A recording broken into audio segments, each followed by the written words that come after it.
Que su palabra sea siempre agradable, sazonada con sal, para que sepan cómo conviene responder a cada uno. Lección 12. La vida en comunión con los demás.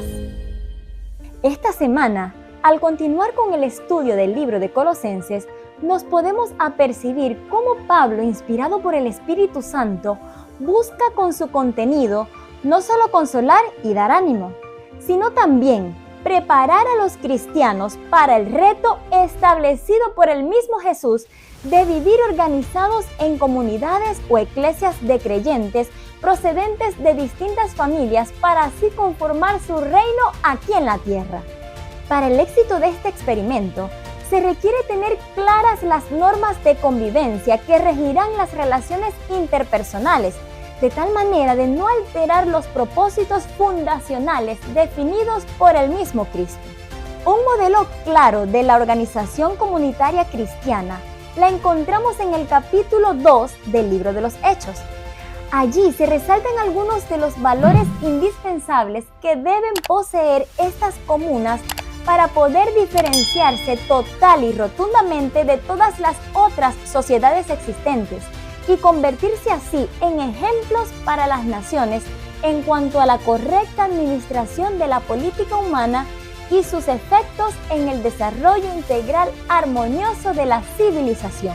Para desarrollar este contenido, Pablo toma como punto de partida el tema referente a las relaciones interpersonales o de convivencia con el entorno.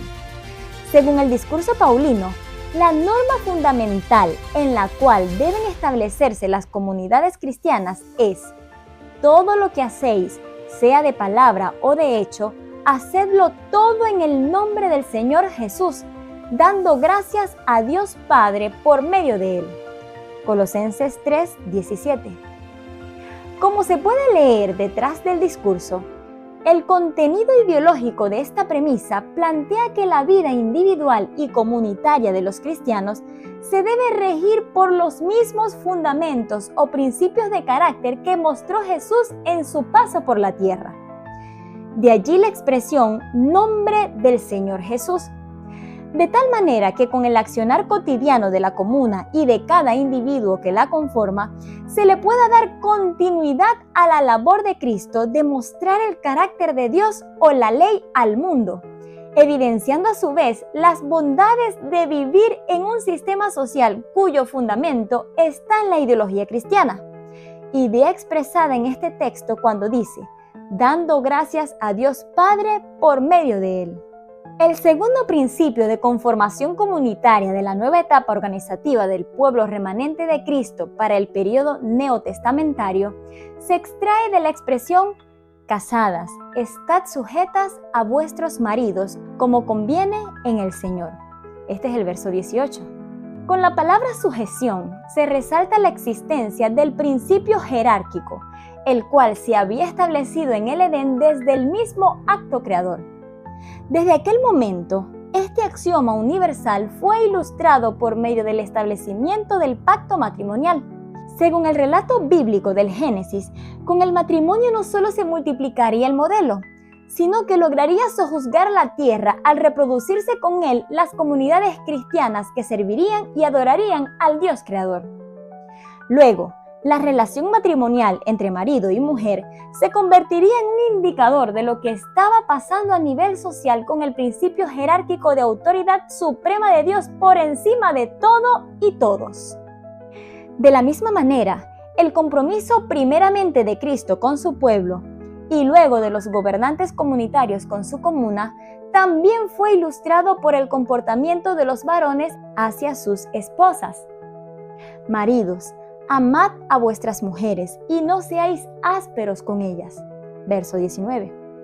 Ahora bien, en los versos 20, 21 y 22 se mencionan respectivamente a los hijos, padres y siervos para así complementar la ilustración de la estructura de gobierno del reino de Dios en la tierra mediante el símbolo de una familia, célula fundamental de la sociedad. Déjanos tus reflexiones en los comentarios, suscríbete y comparte este video. En estos versos se sigue utilizando el trato con los miembros de una familia como indicadores de las leyes constitucionales de la organización comunal cristiana conformante del reino de Cristo en la tierra.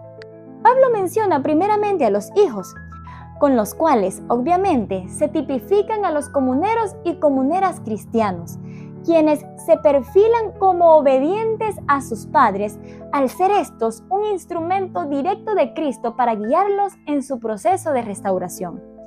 Hijos, obedeced a vuestros padres en todo, porque esto agrada al Señor. En una revolución, a esto se le llama lealtad revolucionaria. Como factor complementario de la obediencia a las autoridades establecidas en la familia y por ende en la comuna como cuerpo político, Pablo complementa esta orden con la siguiente declaración: Padres, no exasperéis a vuestros hijos para que no se desalienten. Verso 21. Un gobierno basado en los principios dadores de vida plena y de desarrollo abundante de la sociedad plena nunca buscará exasperar a sus gobernados con medidas, leyes o acciones que atenten contra su bienestar supremo, quitándoles la garantía de sus derechos fundamentales, ya que según el mismo texto lo explica, esto traería desaliento y obligaría a la ruptura de la sujeción y por tanto del orden social tan necesario para lograr el desarrollo integral. El consejo más amplio en esta alegoría Pablo lo da a un grupo fundamental o neurálgico que todo gobierno familiar y estatal debería cuidar, a saber, su equipo de trabajo o masa trabajadora.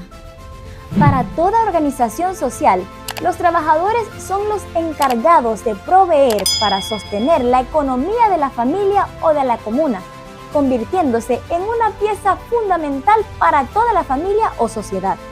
Y así lo deben entender los mismos trabajadores y, por supuesto, el padre de familia y los gobernantes.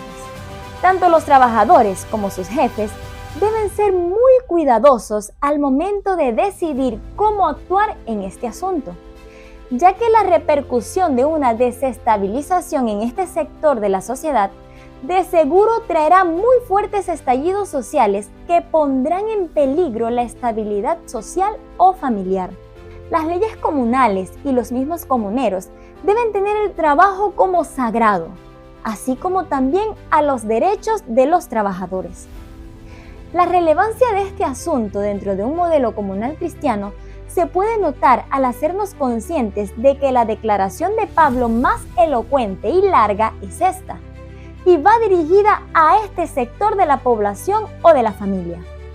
Siervos, obedeced en todo a vuestros amos terrenales, no sirviendo al ojo, como los que quieren agradar a los hombres, sino con corazón sincero, temiendo a Dios. Y todo lo que hagáis, hacedlo de corazón, como para el Señor y no para los hombres, sabiendo que del Señor recibiréis la recompensa de la herencia, porque a Cristo el Señor servís. Esto está registrado en los versos 22 al 24. La declaración es muy equitativa.